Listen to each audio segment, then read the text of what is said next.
अस्सलाम वालेकुम dear students, how are you? I hope you are doing well. सब खैरियत से होंगे और ठीक ठाक होंगे। आज की जो मैं आपके लिए वीडियो लेके आई हूँ उसमें हम डिस्कस करेंगे कि जो कुरान मजीद है उसमें जो ह्यूमन क्रिएशन है उसके बारे में क्या बताया गया। So our today's lecture topic will be Quranic आया and human creation. Let's start.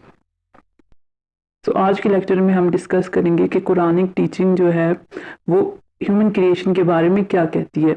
तो बेसिकली जो फर्स्ट थिंग है वो ये है कि अल्लाह ताला is the ultimate creator of every living and non living things. ये जो पूरी दुनिया है इस सब के जो तख्लीक की है किसने की है?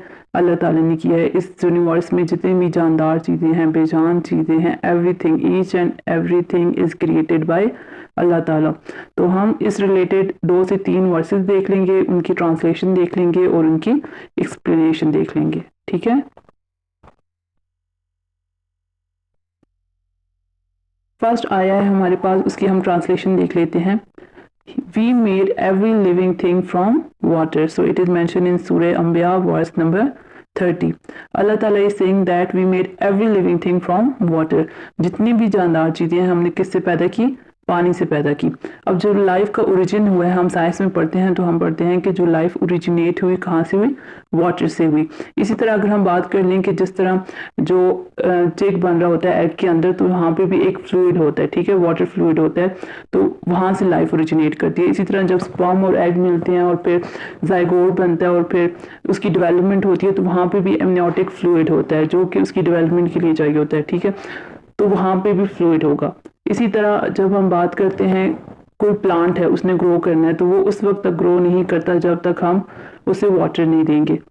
तो वाटर जो है वो बेसिक नीड है for the development, for the origin of life.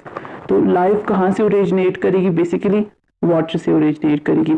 इसके अलावा अगर हम एक्सप्लेनेशन में देख लें कि we know that water makes 60 to 70% composition of protoplasm. अब प्रोटोप्लाज्म हमारे पास क्या है? फॉर एग्जांपल ये है हमारे पास सेल के अंदर होता है न्यूक्लियस। अब जो ये साइटोप्लाज्म है, यहाँ पे भी एक फ्लूइड होता है, ठीक है, उसे बोलते हैं साइटोप्लाज्म। जो न्यूक्लियस के अंदर फ्लूइड होता है उसे बोलते हैं न्यूक्लियोप्लाज्म, और इन दोनों फ्लूइड को मिला के हम बोलते हैं प्रोटोप्लाज्म। तो बेसिकली जो सेल का फ्लूइड होता है उसे कहा जाता है प्रोटोप्लाज्म। तो 60 to 70% जो कंपोजिशन है प्रोटोप्लाज्म की वो क्या है? वाटर है। As Allah has ordered human beings to think at the hints given by him. तो हमें चाहिए कि अल्लाह ताला ने जो भी हमारे लिए कायनात बनाई है हम उसमें गौर व फिक्र करें, उसमें जो हिंट्स हमें दी गई हैं हम उसे तलाश करें और अपनी कायनात के ऊपर गौर व फिक्र करें। ठीक है। Allah has created man from sounding clay like the clay of pottery. तो अल्लाह ताला कहते हैं कि अल्लाह ताला ने इंसान को खनखनाती हुई मिट्टी से पैदा किया, जो पोट्री में मिट्टी यूज़ होती है उससे पैदा किया। आयत नंबर 2 की ट्रांसलेशन देख लेते हैं। Then fashion we the drop a clot. हमने क्या किया? एक जमे खून का कतरा पैदा किया। Then fashion we the clot a little lump. जब स्पर्म और एग मिल जाते हैं उससे जाइगोट बनता है, ठीक है, तो वो उसकी डिवीजन होती है, रिडिवीजन होती है, तो वो एक मैसिव सेल बन जाता है, लोथड़ा बन जाता है, ठीक है, ढली सी बन जाती है, तो उसे लंप बोलते हैं। Then fashion we the little lump with bones. फिर हमने क्या किया कि उस लम्प से क्या बनाया? बोन्स बनाई उसमें। Then clotted the bones with flesh. फिर उस बोन्स तो फिर उन बोन्स को गोश्त के साथ जोड़ दिया। तो ये आयत जो है वो किससे रिलेटेड है? ये इंसान की तख्लीक से रिलेटेड है। तख्लीक से तो है, उसकी डेवलपमेंट से रिलेटेड है कि तख्लीक तो अल्लाह ताला ने कैसे किया इंसान को? अल्लाह ताला ने मिट्टी और पानी से पैदा किया इंसान को, और उसके बाद अल्लाह ताला कहते हैं कि मिट्टी और पानी से किस तरह से पैदा किया, कौन कौन से डेवलपमेंटल स्टेजेस यहाँ पे मेंशन किए गए हैं कि सबसे पहले जो खून का जमा हुआ कतरा था, ठीक है, उससे फिर लंप बनाया, मैसिव सेल बनाया, फिर उसमें अल्लाह ताला ने हड्डियाँ उसके साथ अटैच की, फिर उसके साथ गोश्त अटैच किया, फिर उससे पूरा एक इंडिविजुअल बना। तो ये आयत किससे रिलेटेड है? डेवलपमेंट ऑफ ह्यूमन बीइंग से रिलेटेड है। When we think at the hints given in both these verses, we find that events occur in the creation of human beings. के कौन कौन से events involve होते हैं in the creation of human beings? Allah also hints at the method of development of animals including human beings. तो यहाँ पे basically जो mention किया गया है वो human से related mention किया गया है।